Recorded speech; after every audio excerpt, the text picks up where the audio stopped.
नमस्ते, स्वागत तथा अभिवादन यस युट्युब च्यानल पिरतीको कथा सुनेर बस्नुहुने तपाईँ तमाम श्रोताहरूमा। दुःखमा हुनुहुन्छ, सुखमा हुनुहुन्छ, पीडामा हुनुहुन्छ, खुसीमा हुनुहुन्छ, जहाँ जस्तो रहे पनि धैर्य गर्नुहोस्। दुःखपछि सुख र पीडापछि खुसी अवश्य आउनेछ। टाढा दूर बस्तीबाट मेरो पहिलो कथालाई सुनेर कमी कमजोरीहरू स्वीकारेर मन पराइदिनु भयो। हजुरहरूले मेरो हौसला र प्रेरणा रूपी घरमा केही इट्टाहरू थपिदिनु भयो। हजुरहरूप्रति म धेरै नै आभारी छु। हजुरहरूलाई धेरै धेरै धन्यवाद छ। आज हजुरहरूको यही हौसला, प्रेरणा र माया पाएर अर्को कथा लेख्ने प्रयास गरेको छु। कमी कमजोरीहरूलाई स्वीकारेर सुनिदिनु हुनेछ भन्ने पूर्ण आशा राखेको छु। आज नेपाली समाजमा धेरै युवाहरूको जीवनमा मेल खाने कथा लिएर आएको छु।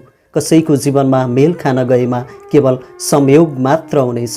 अब हजुरहरूसँग कथा सुरु गर्ने अनुमति माग्दछु। सोचे जस्तो जीवन भयो र कहाँ तिमीले एक्लो पारेर गएपछि, जिए जस्तो जीवन भयो र कहाँ तिमीले जिउँदै मारेर गएपछि। कहाँबाट सुरु गरौँ अन्धकारमा रुमल्लिरहेको मेरो जिन्दगीको कथा। किन छाडेर जान्छन् आफ्नाहरू, किन चोटै चोट दिन्छन् मुटुमा बसेका मान्छेहरू, किन प्रेमको दुनियाँमा नाटक मञ्चन गर्छन् मान्छेहरू। हो दादा, मेरो जिन्दगी लोडसेडिङले अन्धकारमय भएको सहर जस्तै भएको छ। रातपछि दिन आए जस्तै मेरो जीवनमा पनि एक दिन उज्यालो आउनेछ। म जिन्दगीमा बाटो हराएको यात्री हुँ। कोही आउनेछ मेरो जिन्दगीमा उज्यालो लिएर। कोही त होलान् दूर बस्तीमा जिन्दगीको यात्रामा बाटो बिराएको यात्रीलाई सम्हालिदिने।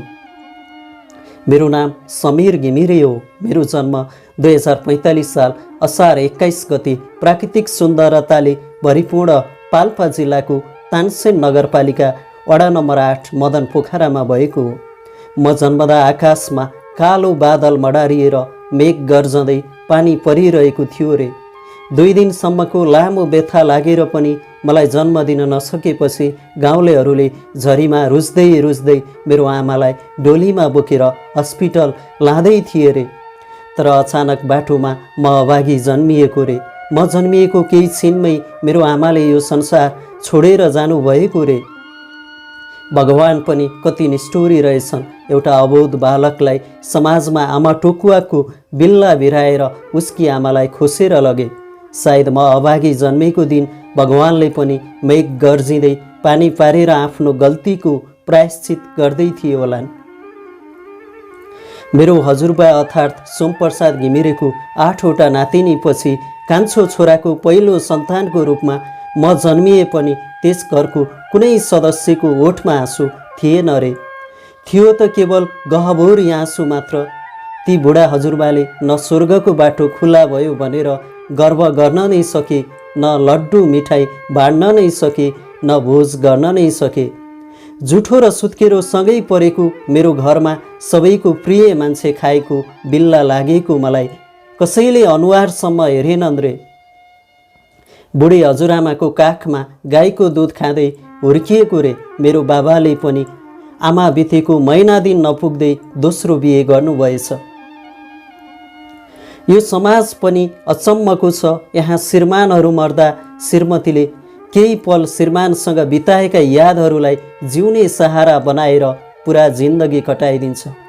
तर श्रीमानहरू चाहिँ श्रीमती बितेको महिना दिन नपुग्दै दोस्रो बिहे गरेर पहिलो श्रीमतीलाई सजिलै भुलिदिन्छन्। यो समाज नै यस्तै छ। एकल पुरुषलाई धेरै धेरै कन्ने केटीको बिहेको प्रस्ताव सजिलै आउँछ, तर एकल महिलालाई प्राय कन्ने केटाहरू बिहे गर्न तयार हुँदैनन्। समयको बहाव सँगसँगै सबैको घृणालाई स्वीकार्दै म हुर्काउँदै गएँ। मेरो पढाइको सुरुवात श्री शारदा उच्च माविबाट भयो। म पढाइमा धेरै नै जेहेन्दार थिएँ। मैले स्कुल जीवनमा कहिल्यै पनि दोस्रो हुनु परेन। घर परिवारमा हजुरआमा बाहेक सबैले घृणा गरे पनि साथीहरूले भने माया नै गर्थे। कहिलेकाहीँ रिसाएको बेला आमा टोकुवा भन्दै गाली गर्दा भने एकदमै मन दुख्थ्यो। मेरो कयौँ रात आमाको फोटोलाई छातीमा च्यापेर रोएर कटाएको छु। एउटा बालकको लागि आमाको काखभन्दा ठुलो केही हुँदो रहेनछ। हजुरआमाले भन्नुहुन्थ्यो, बाबु तिम्रो आमा त करोडौँमा एक थिइन्, सबैको आँखाको नानी थिइन्, सायद भगवानलाई राम्रो मान्छे चाहिएर लगेको होला। हजुरआमाको कुरा सुनेर मेरा आँखाहरू आँसुले भरिन्थे। म कति अभागी रहेछु, सबैको यति प्यारो मान्छेलाई पनि मैले देख्न पाइनँ। 2053 साल वैशाख 11 गतेको कुरो हो। त्यस दिन म स्कुलबाट घर फर्किँदै थिएँ। घर बाहिर धेरै मान्छेहरूको भिड देखेर मेरो मन डराइरहेको थियो। छिमेकीहरूको कुराकानीबाट थाहा पाएँ मलाई यति धेरै माया गर्ने हजुरआमाले पनि यो संसार छोडेर जानुभएछ। म घरमा पुग्दा हजुरआमालाई 2वटा बाँसको बीचमा सुताइदै थियो। म हजुरआमालाई देखेर रुँदै चिच्याउँदै उहाँ भएतिर जाँदै थिएँ, तर मलाई मान्छेहरूले छेके।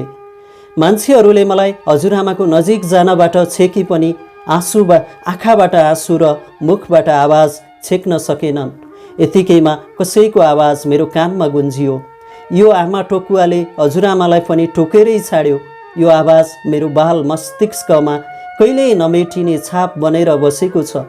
यो समाजले कहिल्यै सोचेन यस्ता कुराहरूले एउटा 8 वर्षे बालकलाई कति असर गर्छ भनेर। दोष मेरो के नै थियो र दादा, आमा र हजुरआमा मरेर जानुमा? बरु समयमा हस्पिटल पुर्याउन सकेको भए मेरो हजुरआमा आमा बाँच्नुहुन्थ्यो कि। तर दोष दिएर के गर्नु, सबै भाग्य र नियतिको खेल अनुसार नै हुने गर्दछ। मान्छेले सोचेको चाहेको जस्तो हुन्छ र कहाँ। हजुरआमाको मृत्युपछि म एकदम एक्लो भएको थिएँ। हजुरआमाको काखमा लोटपुटिएर निदाउने मेरो निद हराएको थियो, भोक हराएको थियो, चैन हराएको थियो। म सधैँ आकाश हेरेर टोलाइरहन्थेँ। बादलमा विभिन्न आकृतिहरू देख्दथेँ, कहिले आमाको, कहिले हजुरआमाको। मरेर जाने मान्छेहरू त मरेर जान्छन्, तर बाँच्नेहरूलाई किन याद बनेर जीवनभर सताइरहन्छन्? किन याद बनेर छाया जस्तै पछ्याइरहन्छन्? किन आकाशमा अदृश्य आकृति बनेर हेरिरहन्छन्? यसरी दिनहरू बित्दै गए। मैले पनि आफूलाई सम्हाल्दै गएँ, चित्त बुझाउँदै गएँ। हजुरआमाको वर्ष दिनको कामपछि मेरो 3 जना बाबाहरू छुट्टिनुभयो। मेरो बाबाले दमकडा बजारमा घर बनाएर किराना पसल सुरु गर्नुभयो। हजुरबा पनि हामीसँगै बस्नुभयो। मभन्दा 2 वर्ष सानो भाइ र 4 वर्ष सानो बहिनी पनि जन्मिसकेका थिए। उनीहरूलाई म धेरै नै माया गर्थेँ, तर तिनीहरूले कहिल्यै पनि मलाई आफ्नो दाजु सम्झेनन्। सधैँ सौतनी दाईको रूपमा हेरे। ती आमाले पनि सधैँ सौतनी छोराको रूपमा हेरिन्, कहिल्यै माया गरिनन्। ती भाइ बहिनीले फालेको जुठो खानेकुरा खाएर म हुर्किएँ। बिहान उठेर एक भारी घाँस काट्थेँ, अनि भाइ बहिनीहरूको लुगा धोएर स्कुल जान्थेँ। छोरा भएर पनि एउटा नोकरको दर्जा पाएको थिएँ मैले त्यस घरमा।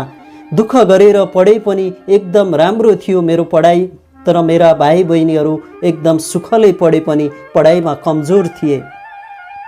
मैले धेरै सम्झाउँथेँ, सिकाउँथेँ, तर पनि उनीहरू मेरो कुरालाई हावामा उडाउँथे। जिन्दगीमा दुःखपछि सुख आउँछ भन्छन्, त्यसैले त म दुःख गरिरहेको छु। मलाई दुःख भुलाउने प्रकृतिले एउटा सुन्दर ठाउँ दिएको छ। म जन्मेको ठाउँ मदन पोखरा एउटा स्वर्गको टुक्रा जस्तो लाग्छ। नजिकै देखिने सेतो हिमाल, अनि त्यो कलकल बग्ने झरना, अनि त्यो नजिकैको अग्लो माछा फुस्रे हिमाल, अनि मेरो गाउँ तलको त्यो ठुलो धान झुल्ने माडी फाँट। जहाँ गए पनि आँखामा झलझली आउँछ मेरो गाउँ। जहाँ गए पनि आँखामा झलझली आउँछ मेरो गाउँ। 2060 सालमा मैले पनि एसएलसी दिएँ। असार 31 गते रिजल्ट आयो। म त 70% ल्याएर प्रथम श्रेणीमा पास भएछु। घरमा बाबा र हजुरबा त खुसी हुनुभयो, तर आमा भाइ बहिनीलाई मेरो रिजल्टले खुसी बनाउन सकेन। गुरुहरू र बाबाको सल्लाहले म काठमाडौँ पढ्न जाने भएँ। आमाले नचाहँदा नचाहँदै पनि बाबाको जोडले गर्दा म शङ्करदेव क्याम्पसमा आइकम पढ्न भर्ना भएँ। बाबाको साइन्स पढ्ने दबाब भए पनि मेरो बैंकर बन्ने लक्ष्यले गर्दा कमर्स पढ्न भर्ना भएँ र मेरो बसाइ वनस्थलीमा हुने भयो। म बिहान 5 बजे उठेर कलेज जान्थेँ, अनि कोठामा आउँथेँ, खाना बनाउँथेँ र खान्थेँ। दिनभर पढेर बस्थेँ।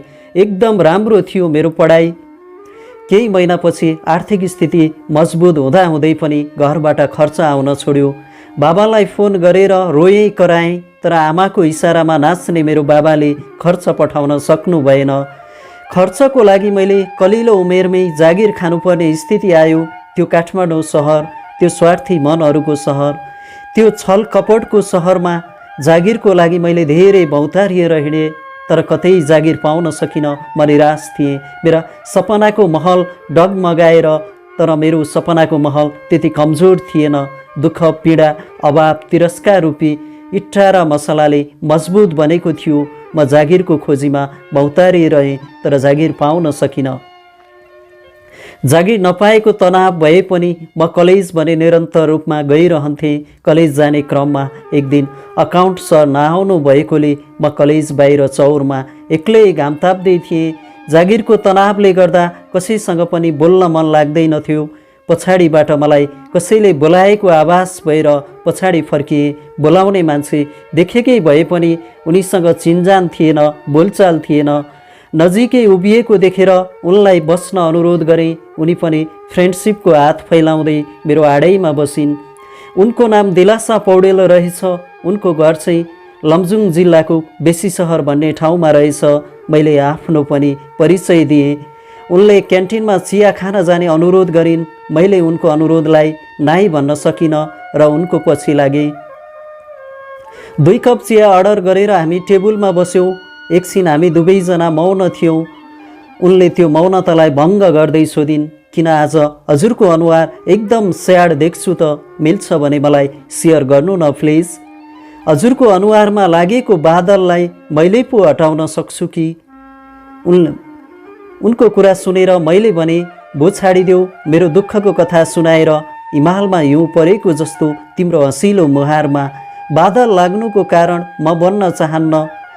फेरि उनले भनिन्, एकचोटि भनेर त हेर्नुहोस्, यो दिलासाले छु मन्तर गरेर हजुरको मुहारको बादल हटाएर घाम लगाइदिन्छे।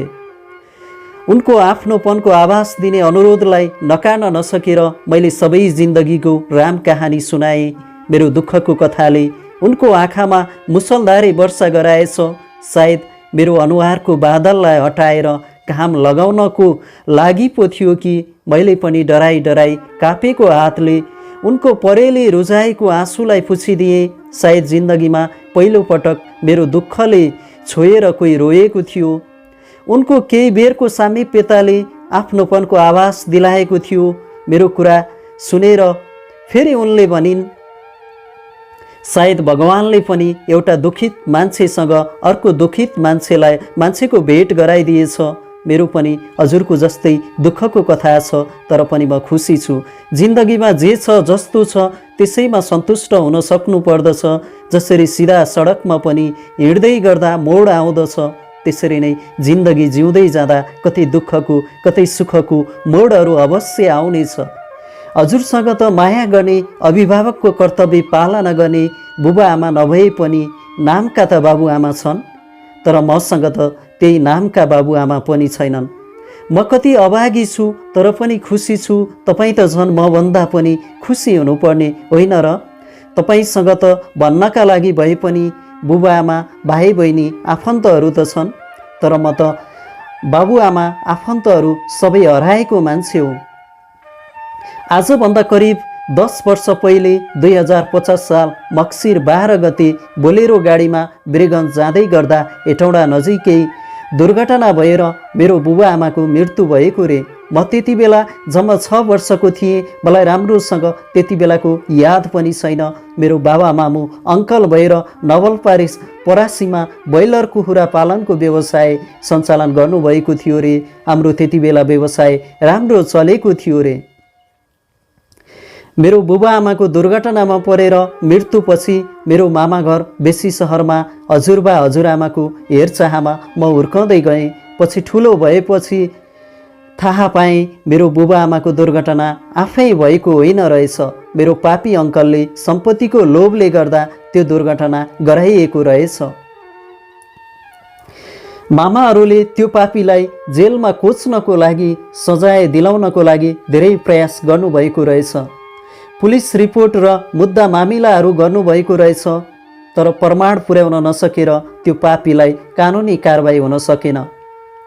मेरो बुबाआमाले दुःख गरेर कमाउनु भएको करोडौँको सम्पत्तिमा राज गरेको छ। आजको दिनमा ऊ अर्बौँपति भएर पनि मनमा शान्ति छैन। महँगो गाडी चढ्छ, भौतिक सुविधा सम्पन्न बङ्गालामा बस्छ, तर पनि ऊ खुसी छैन। उसको आजको दिनसम्म सम्पत्तिको रक्षा गर्ने सन्तान छैनन्। ऊ कयौँ पटक मलाई लिन आयो, तर मैले उसको मुखमा थुकेर पठाइदिएँ। ऊ सबै कुरा भएर पनि ऋतु छ, म नभएर पनि भरिपूर्ण छु। किन आजकल मान्छेहरू सम्पत्तिको लागि दानव बनिरहेका छन्? सम्पत्तिको लागि आफ्नो आमा बुबा दाजुभाइ आफन्तहरू मार्न पनि पछि पर्दैनन्। जति सम्पत्ति कमाए पनि एक दिन छाडेर जाने हो। मान्छेले अर्बौँ करोडौँ जति कमाए पनि उसलाई घाटसम्म लिएर जाने मलामीले हो, सम्पत्तिले होइन। मान्छेको वास्तविक कमाइ नै भनेको मर्दा जाने मलामी र मलामीको आँखाबाट झर्ने आँसु हो। यो सबै कमाउने असल कर्मले हो, धन सम्पत्तिले होइन। त्यसैले जीवनमा धन सम्पत्ति पनि कमाउँदै असल कर्म गरौँ। उनको कुरा सुनेर मेरा आँखाहरू रसाएका आँखा दिलासाको हातले पुछेको मलाई पत्तै भएन। रोएर आफूलाई कमजोर नबनाउनुहोस्। आजबाट हजुरको साथमा म छु, हजुर चिन्ता नगर्नुहोस्। म जसरी भए पनि हजुरलाई जागिर खुवाउने छु भन्दै मेरो आँखामा आशाको दियो जलाइन्। सदाझैँ भोलिपल्ट पनि म कलेज गएँ। कक्षा कोठामा मेरा आँखाहरूले कसैलाई खोजिरहेको थियो, तर भेटेको थिएन। केही बेर मेरो नजरको पर्खाइपछि उनको आगमन भएको आभास भयो। साँच्चै नै त्यो दिन उनलाई गमलालाई गुलाबको फुलले सुहाएको झैँ रातो कुर्ताले एकदम राम्रो देखिएको थियो। त्यो गोरो मुहार अनि नसालु आँखा, पानपाते ओठ मिलेको ज्यान म त हेरै भएँ। खै उनलाई भगवानले फुर्सदमा बनाए कि मेरो आँखा नै त्यस्तै हो, पत्तै भएन। मलाई देखेर मुसुक्क मुस्कुराउँदै उनी पछाडिको खाली बेन्चमा गएर बसिन्। मलाई पनि उनीसँगै बस्न मन थियो, तर लाजले जान सकिनँ। त्यो दिनको पढाइ सकिएपछि उनले आफूसँग जान अनुरोध गरिन्। म पनि नाहि नबनी दुधे बालकले मामुलाई पछ्याए झैँ उनको पछि लागेँ। उनले मलाई सुन्दराको काठमाडौँ महलको सप नम्बर 403मा लिएर गइन् र साउजीलाई नमस्कार गरिन् अनि मैले पनि गरेँ। पछि थाहा भयो विगत 1 वर्षदेखि उनले त्यो पसलमा सेल्सम्यानको काम गर्दै रहेछन्। मेरो लागि पनि उनले साउजीसँग जागिरको कुरा गरेकी रहेछन्। साउजीले पनि मेरो बोली वचन व्यवहार मन पराएर जागिर दिने निर्णय गर्नुभयो। त्यो निर्णयले मेरो जीवनमा खुसीको बहार नै ल्याइदियो। एउटा मरुभूमिमा पानीको प्यासले भौतारिरहेको प्यासीलाई पानी मिलेको जस्तो भयो मलाई त्यो जागिर। भोलिबाट काममा आउने बाचाका साथ कोठामा फर्किएँ। भोलिपल्टबाट मेरा व्यस्तताका दिनहरू सुरु हुन थाले। पढ्नका लागि कलेज अनि जागिर खानको लागि पसल अनि रातको समय बिताउनका लागि कोठामा गयो। खाना बनायो, खायो अनि कलेजमा पढेका कुराहरू रिभिजन गर्यो। रातको 1-2 बजिहाल्थ्यो। यसरी मेरा दिनहरू बित्न थाले। दिन त बितेको पत्तै हुँदैनथ्यो। कलेजमा टिचरको चित्तबुझ्दो पढाइ अनि उमेश, रिदिमा, शर्मिला, दिनेश र दिलासाको सामिप्यतामा क्यान्टिनमा चिया गफ अनि पसलमा राम्रो व्यापार, दिलासाको दिनभरिको साथमा समय बितेको पत्तै हुँदैनथ्यो। तर कोठामा फर्केपछि एक्लोपनले गर्दा रात बिताउन गाह्रो हुन्थ्यो। यसरी दिनहरू बित्दै गए। 2060 साल फागुन 2 गते बिहानै मलाई दिलासाले फोन गरेर भनिन्, आज हामी कलेज पनि नजाउँ न है, अनि पसलमा पनि मैले साउजीसँग बिदा मागेको छु। आज हामी कतै घुम्न जाउँ न है भनेर प्रस्ताव गरिन्। मैले पनि उनको प्रस्तावलाई नाइ भन्न सकिनँ र उनीसँग घुम्न जाने कुरालाई सहमति जनाएँ। त्यस दिन हाम्रो रत्न पार्कमा भेट भएको थियो। उनी त्यो दिन पिङ्क कलरको टी सर्ट र व्हाइट कलरको जिन्स प्यान्टमा एकदम राम्री देखिएकी थिइन्। म उनलाई देखेर हेरै भएँ। उनी मलाई देखेर मुसुक्क हाँसिन्। नगरकोट जाने सल्लाह भयो। हामी भक्तपुर सूर्य विनायकको गाडी चढ्यौँ। सूर्य विनायकमा झरेर फेरि नगरकोटको गाडी चढ्यौँ। गाडी नगरकोटको त्यो उकालो मोडहरू कहिले दायाँ कहिले बायाँ ढल्किरहन्थ्यो। त्यो गाडीको ढल्काइसँगै दिलासा पनि मेरो काँधमा उनको शिर राख्थिन्। उनले हालेको पर्फ्युममा उनको शरीरको सुगन्ध मिसिएर आएको रिमिक्स सुगन्धले मलाई लट्ठ बनाएको थियो। गाडीको गति सँगसँगै हामी नगरकोटको डाँडोमा पुग्यौँ। गाडीबाट झरेर हिँड्दै हिँड्दै हामी धेरै माथि चौरमा पुग्यौँ। त्यो दिन भ्यालेन्टाइन डे भएकोले चौरमा धेरै जोडीहरू थिए। उनीहरू सबै आफ्नै संसारमा मस्त थिए। त्यहाँ कसैलाई कसैको मतलब थिएन। हामी पनि चौरको एक छेउमा बस्यौँ। त्यस दिन मौसम सफा भएकोले काठमाडौँ सहर प्रष्ट देखिन्थ्यो। टाढा टाढाको दृश्य हेर्दै हामी दुवैजना मौन थियौँ। त्यो मौनतालाई भङ्ग गर्दै उनले मेरो हातमा गुलाबको फुलको साथै एउटा गिफ्ट पनि मेरो हातमा राखिदिइन्। म एकछिन उनलाई एकटकले हेरिरहेँ, केही बोल्न सकिनँ। केही बेरको मौनतापछि उनले दिएको गुलाबलाई चुम्बन गर्दै उनलाई अँगालोमा बेरेँ। उनका आँखाहरू रसाएका थिए। उनका रसाएका आँखाहरू हत्केलाले पुछ्न खोज्दै थिए, समीर बग्न दिनुस् ती खुसीका आँसुहरूलाई, अझै कस्नुस्। निदाउन मन छ हजुरको न्यानो अँगालोमा।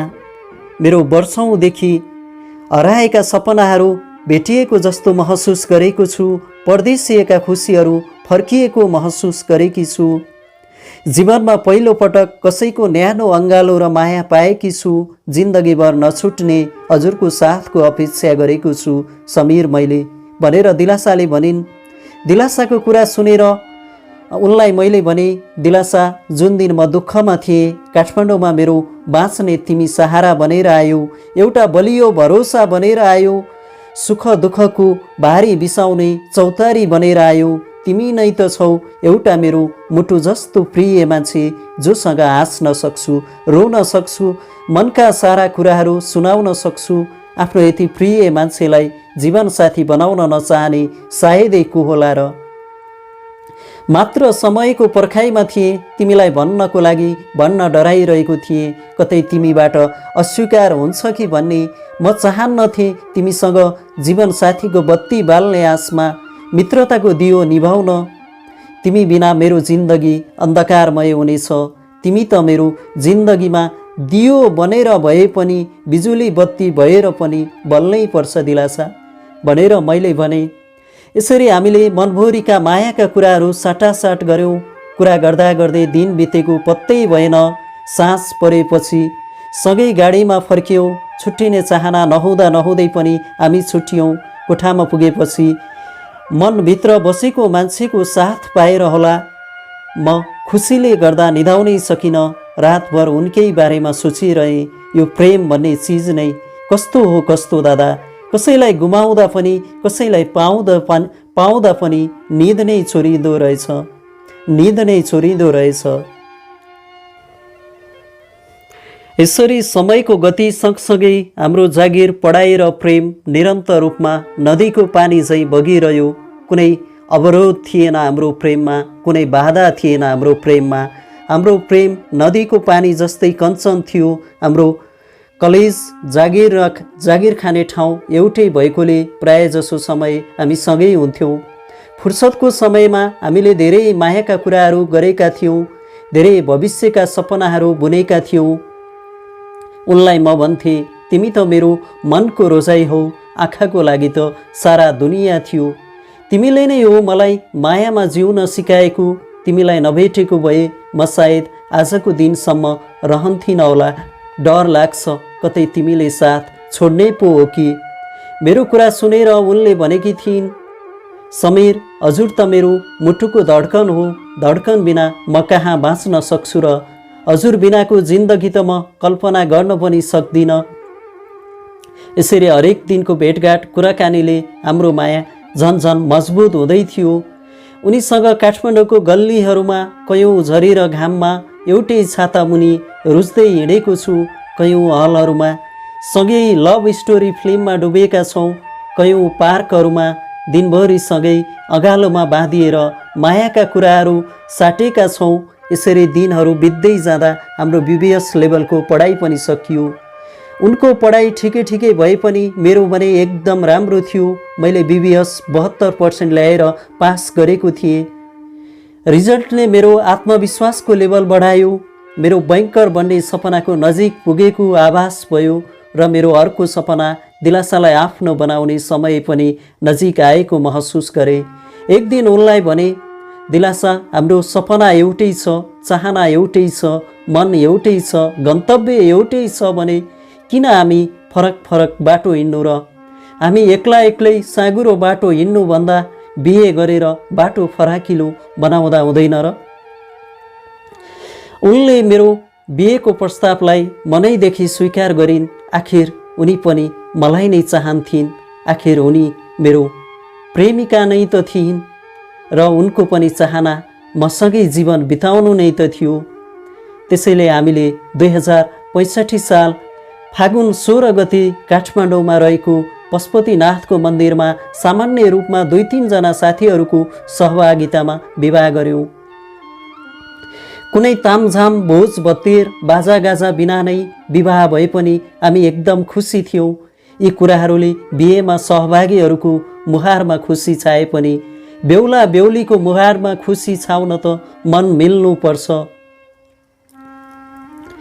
बिहेपछि हाम्रो तन मनको साथै बस्ने कोठा पनि एउटै भयो। बिहेपछि हामी हरपल सँगै भयौँ। बिहेपछि हाम्रा आवश्यकता रहरहरू दिन प्रतिदिन बढ्दै जान थाले। पुरानो जागिरमा हाम्रो भविष्य र सपनाहरू नहट्ने भएपछि जागिर छाड्ने निर्णय गर्यौँ। जागिर छाडेको भोलिपल्टबाट म हातमा बायोडाटा र पढाइको सर्टिफिकेटको फाइल बोकेर धेरै अफिस र बैंकहरू धाएँ, तर जागिर पाउन सकिनँ। कुनै पनि ठाउँमा मेरो बायोडाटा र सर्टिफिकेटहरूले इज्जत पाउन सकेनन्। तपाईको कामको अनुभव कति छ? तपाईलाई कसैले पठाउनु भएको हो जस्ता प्रश्नहरूको सामना गर्नु पर्यो। कोठाबाट निस्कँदा मेरा सर्टिफिकेटहरू कति गरुङ्गो र मूल्यवान थिए, तर बेलुका घरमा फर्कँदा हलुका र मूल्यहीन कागजका टुक्रा जस्तो लाग्यो। तैपनि हरेस पनि खाएको थिइनँ। कतै न कतै मेरो योग्यताको कदर हुनेछ भन्ने आशा जीवित नै थियो। महिना दिनसम्म प्रयास गर्दा पनि मेरो योग्यताको कदर गर्ने जागिर पाउन सकिनँ। नेपालमा आफ्नो मान्छे ठाउँमा नभएको मान्छेले जागिर खान धेरै गाह्रो रहेछ। यहाँ ट्यालेन्सीको कदर नहुँदो रहेछ। त्यसैले हरेक दिन पैसा कमाउने सपना बोकेर धेरै शिक्षित युवा जनशक्ति विदेश हिँड्न बाध्य हुँदा रहेछन्। रहर त कसलाई हुन्छ र? आफू जन्मेको देश अनि परिवार साथीभाइलाई छोडेर विदेश हिँड्ने युवाहरू विदेश हिँड्ने क्रम बढेर होला। आजकल प्राय गाउँहरूमा मान्छे मार्दा कहाँ धाल्ने युवा छैनन्। मैले त अझै पनि आफ्नो देशमै केही गर्छु भन्ने थियो। जागिर नपाए केही सानो व्यवसाय सुरु गर्ने इच्छा थियो, तर दिलासाले नेपालमा केही हुँदैन, हाम्रो सुन्दर भविष्यको लागि भए पनि हजुर विदेश जानै पर्छ भनेर जोड गरिन्। यसरी मलाई पनि परिस्थितिले चाहना नहुँदा नहुँदै पनि विदेश जान बाध्य गरायो। दिलासाको जोडले गर्दा म विदेश जान बाध्य भएँ। 2066 साल वैशाख 3 गते साथीहरूको सहयोगमा ऋण लिएर म कतार उड्ने भएँ। आँखाभरि आँसु लिएर नवविवाहित आफ्नी मुटुभन्दा प्यारी प्रियसीलाई छोडेर विदेश हिँड्न धेरै गाह्रो हुँदो रहेछ। दिलासा पनि एयरपोर्टमा आएर छुट्टिने बेलामा आँखाभरि आँसु लिएर विदाईको हात हल्लाइन्। मुटु गाँठो पारेर हात हल्लाउँदै पाइलाहरू अगाडि बढाए। त्यहाँ म जस्ता धेरै मदनहरू आफ्नै प्रियसी मुना र वृद्ध आमा बुबालाई छोडेर विदेशिएका थिए। ती मदनहरूलाई थाहा छैन विदेशबाट फर्कँदा मुनालाई भेट्छन् भेट्दैनन्। यसरी बिछोडिएपछि कतै मुनाहरू हराएका छन्, कतै मदनहरू हराएका छन्। हराउनेहरू त हराएर जान्छन्, पीडा त पर्खेर बस्नेहरूलाई पो हुन्छ। भुलेर जानेहरू त जान्छन्, पीडा त यादमा डुब्नेहरूलाई पो हुन्छ। पीडा त यादमा डुब्नेहरूलाई पो हुन्छ।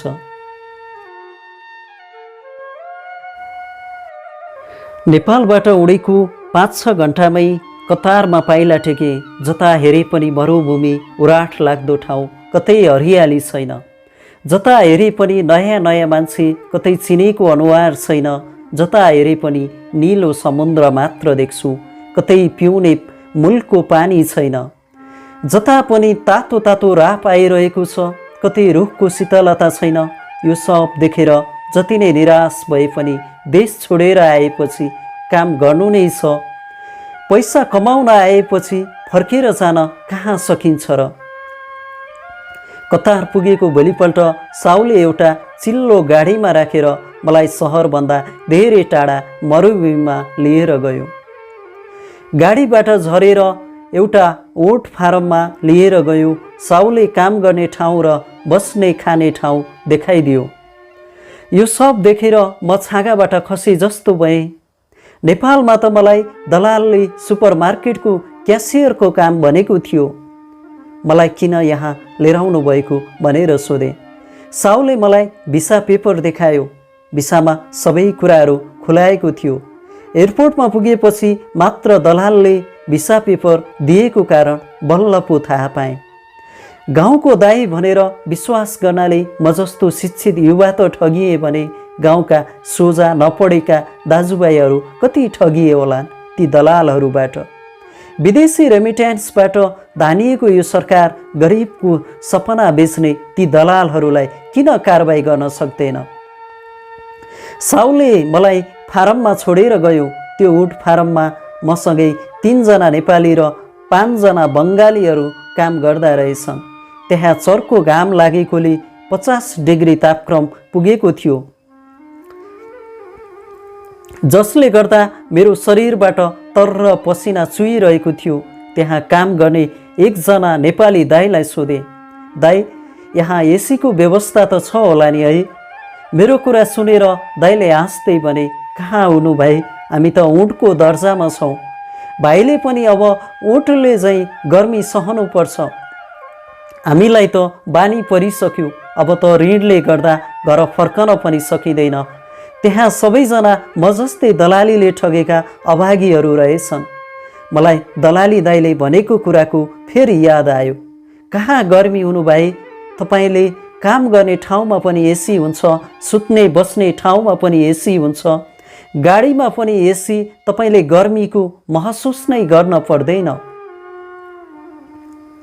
आफ्नै जिन्दगीले ठगेकाहरूलाई भाग्यले पनि ठग्दो रहेछ। भाग्यले ठगेकाहरूलाई सबैले ठग्दा रहेछन्। बैंकर बन्ने सपना बोकेर हिँडेको मान्छे म 7 समुद्र पारी ऊँटको गोठालो हुनु पर्यो। समयको गति सँगसँगै 50 डिग्री तापक्रममा घुलमिल हुँदै ऊँटको गोठालो भएको पनि 1 महिना भइसकेछ। 1 महिनाको तलब बुझेर दिलासालाई पठाएँ। दिलासासँग प्रायजसो दैनिक जस्तो कुरा हुन्थ्यो। कहिले अनलाइनमा कुरा हुन्थ्यो, कहिले फोनमा, फेसबुकमा त झन् घन्टौँ च्याट हुन्थ्यो। उनीसँग कुरा गरेर मैले आफ्ना दुःखहरू भुल्दथेँ। उनी नै त थिइन् मेरो मनको दुःखको भारी बिसाउने चौतारी। यसरी 1 महिना, 2 महिना हुँदै 1 वर्ष पुरा भयो। पछि दिलासाले फोन पनि कम गर्न थालिन्, अनलाइनमा पनि आउन छोडिन्। फेसबुकमा मेसेज लेख्थेँ, तर धेरै दिनपछि मेसेजको रिप्लाई आउँथ्यो। म पढाइमा आजकल बिजी छु, एक्जाम आउन लागेको छ भनेर भन्ने गर्थिन्। फोन गर्दा पनि कहिले फोन नलाग्ने, कहिले बिजी हुन्थ्यो। दिनदिनै फोन गर्ने र अनलाइनमा आउने मान्छे कहिले काहीँ मात्र आउँदा मन आत्तिदो रहेछ। कयौँ रात उनकै पिरमा निद बिना काटेको छु। पहिले हजुरको बोली नसुनी निद लाग्दैन भन्ने मान्छेले महिनौँ फोन नगर्दा मन दुख्दो रहेछ दादा। तर पनि फोनमा कुराकानी भएको बेला उनको मिठो बोलीले मनका शङ्काहरू हटेर मेरो मन पनि पानी परेर बादल हटेको आकाश जस्तै हुन्थ्यो। उनले डिग्री पढ्न सुरु गरेकोले पढाइले गर्दा समय नमिलेको होला भनेर चित्त बुझाउँथे। यसरी समयको गति सँगसँगै कतार आएको पनि 2 वर्ष पुरा भइसक्यो। एक दिन बिहानै दिलासाको एकदम मिल्ने साथी रिदिमाले फोन गरिन् र भनिन्, समीर, दिलासा आजकल एकदम परिवर्तन भएकी छन्। कलेजको एकजना उमेश भन्ने साथीसँग नजिक भएकी छन्। उमेशसँग डान्स बार, रेस्टुरेन्ट र फिल्म हलहरूमा गएर हजुरले पठाएको पैसा सकेकी छन्। उमेशलाई डिबी परेकोले सबै कागजपत्रहरू मिलाएर उनीहरू चाँडै नै अमेरिका जाँदैछन्। समीर हजुरलाई दिलासाले बर्बाद पार्दैछिन्। यो सब हजुरको मायाले भनेको हो। हजुर चाँडै नेपाल आएर दिलासालाई रोक्नुहोस्। उनले आजकल हाम्रो कुरा सुन्न छोडिन्। हजुर छिटो नेपाल आउनुहोस्। रिदिमाको कुरा सुनेपछि मैले केही बोल्नै नसकेर फोन राखेँ। यो कुरा सुनेर मलाई आकाश खसे जस्तो भयो, धरती फाटे जस्तो भयो। जसलाई आफूलाई भन्दा धेरै माया गरेको थिएँ, विश्वास गरेको थिएँ, उसैबाट धोका हुन्छ भने मैले सपनामा पनि सोचेको थिइनँ। पहिले पहिले फोन गर्दा हरेक रात हजुरसँग नबोलिकन मलाई निद लाग्दैन भन्ने मान्छे आजकल महिना दिनसम्म फोन नगर्दा पनि मैले शङ्का गरिनँ। मैले हाड छाला घोटेर रगत पसिना बगाएर कमाएको पैसा उनले खर्च गर्दा मैले कहिल्यै हिसाब मागिनँ। बिहे गर्नुभन्दा पहिला साथीहरूले भनेको कुराको याद आयो। उनको कमजोरी भनेको केटाहरू हो। उनलाई केटाहरू फेरिरहनुपर्छ। तिमी त उनको 5औं बोयफ्रेन्ड हौ। त्यो केटीलाई बिहे नगर, तिमी कुनै दिन भुपु श्रीमान हौला भनेर भनेका थिए। तर मैले कसैको कुरा सुनिनँ दादा। माया नै सब थोक ठानेर उनलाई अन्धो भएर विश्वास गरेँ, माया गरेँ। मलाई के थाहा, बच्चैमा आफ्नो आमा बुबा गुमाएर दुःख बुझेको केटीले धोका दिन्छन् भनेर। मलाई के थाहा, मुटुमा राखेको मान्छेले अगाडि मायाको नाटक मञ्चन गरेर पछाडिबाट छुरा हान्छन् भनेर। रिदिमाले फोन गरेपछि तुरुन्तै उनलाई फोन गरे, तर फोन उठेन।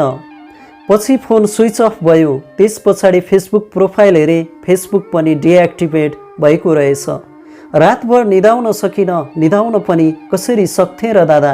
7 जन्म सँगै जिउने, सँगै मर्ने भनेर कसम खाएको मान्छेले धोका दिँदा, तिमी त मेरो मुटुको धड्कन हौ भन्ने मान्छेले धोका दिँदा, सधैँ जसो पसिनाले भिज्ने मेरो शरीर त्यो रात आँसुमा पसिना बिलाए जस्तो भयो। भोलिपल्ट बिहानै इमर्जेन्सीमा प्लेन टिकट काटेर नेपाल उडे। एयरपोर्ट पुगेपछि सबैको कोही न कोही मान्छे लिन आएका थिए, तर मेरो लिन आउने मान्छे कोही थिएन। भाग्यले ठगेको, आफन्त हराएको म जस्तो अभागीको को आउँथ्यो र। एकछिनमा ट्याक्सी लिएर कोठामा पुगे। कोठामा भोटे तालचा ठोकेको थियो। दिलासालाई फोन गरेँ, तर फोन स्विच अफ थियो।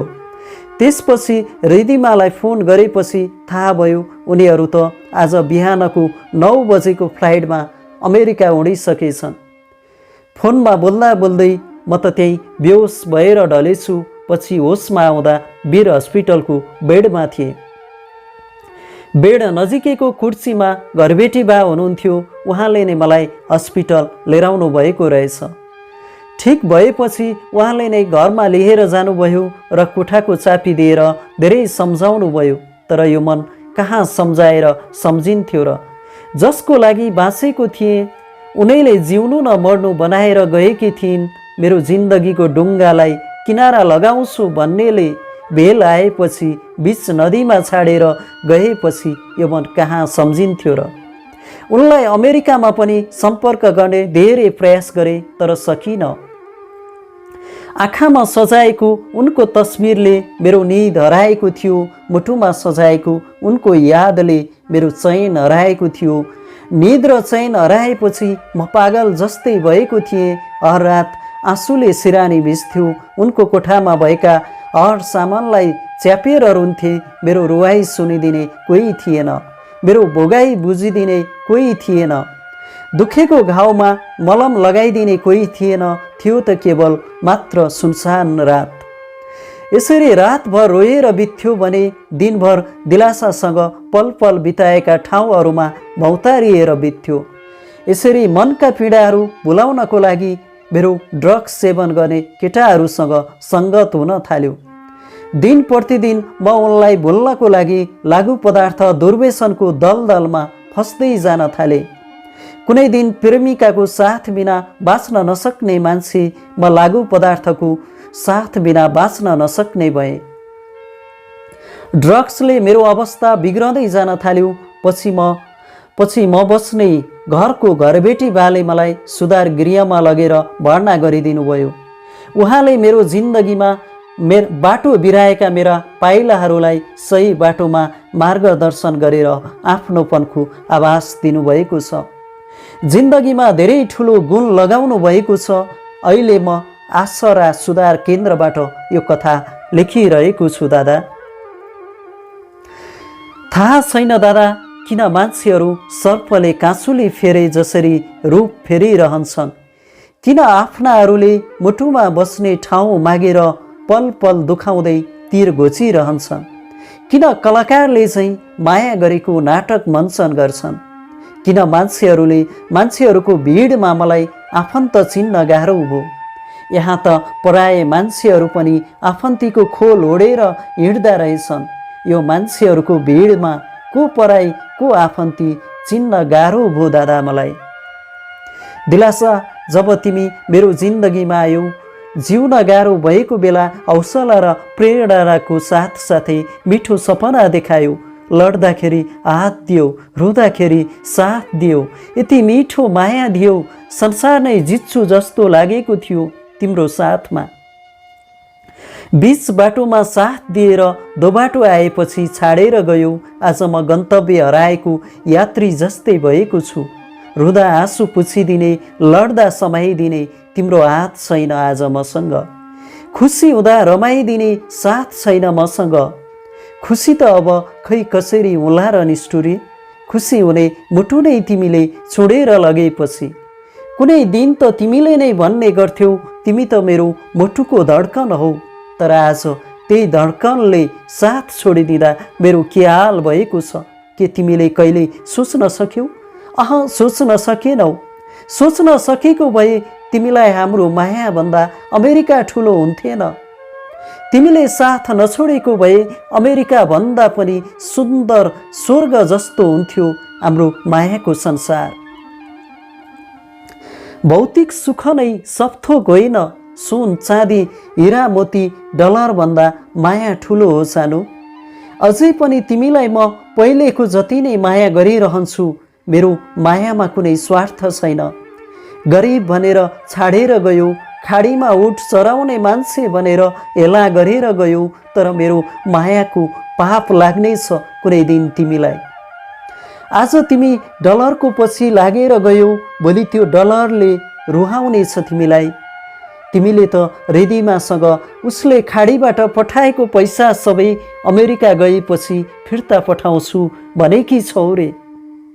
के मैले गरेको माया फिर्ता पठाउन सक्छौ भने 7 जन्म सँगै बाँच्ने, सँगै मर्ने भनी खाएको त्यो कसम फिर्ता गर। सक्छौ भने मैले तिमीसँग बिताएको त्यो अमूल्य समय फिर्ता गर। सक्छौ भने त्यो मैले गरेको माया र साथ फिर्ता गर। मैले तिमीसँग डलरको लागि माया गरेको थिइनँ। मैले तिमीलाई फिर्ता माग्नको लागि रगत र पसिनासँग साटेको पैसा पठाएको थिइनँ। मैले त मनले माया गरेर पठाएको थिएँ। मलाई तिमीले केही पठाउन पर्दैन। तिमीले सक्छौ भने जसको लागि मलाई छोडेर गयौ, मलाई जस्तै उसलाई पनि भुपु नबनाऊ।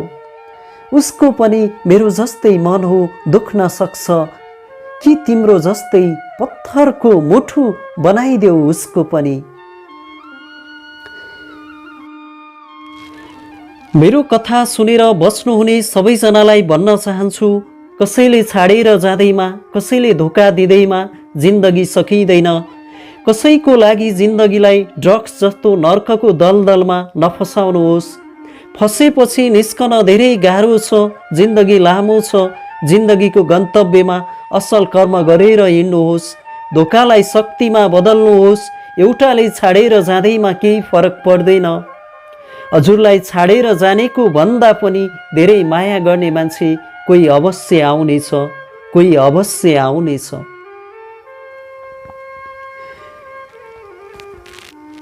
यस कार्यक्रममा केही कमी कमजोरीहरू भएमा कमेन्ट गरिदिनुहोला। मन परे ताली दिनुहोला, नपरे गाली दिनुहोला। आगामी दिनमा हजुरहरूको सल्लाह सुझावलाई आत्मसात गर्दै सुधार्दै जानेछु। हजुरहरूले यस च्यानलको अरू पनि पिरतीका कथाहरू सुन्नको लागि यस च्यानललाई सब्स्क्राइब, लाइक, सेयर पनि गरिदिनुहोला। र आगामी दिनहरूमा हजुरहरूको आफ्नै पिरतीको कथा, खुसी र आँसुको कथा, सुख र दुःखको कथा, पीडा र चोटको कथा, मायाको कथा र अन्य काल्पनिक कथाहरू छन् भने मेरो फेसबुक पेज पिरतीको कथामा र पिरतीको कथा 143@gmail.com मा मेल गरेर सेयर गर्न सक्नुहुनेछ। हजुरहरूको कथाले कुनै डिप्रेसनमा गएको, जीवनदेखि निराश भएको, चोटै चोट खाएको मानिसलाई प्रेरणाको कथा बन्न सक्दछ। त्यसैले आफ्नो कथा सेयर गरिदिनुहोला। कथा अन्तिमसम्म समयसम्म सुनिदिनु भएकोमा धेरै धेरै धन्यवाद। हस्त बिदा हुन्छु। शुभ दिन।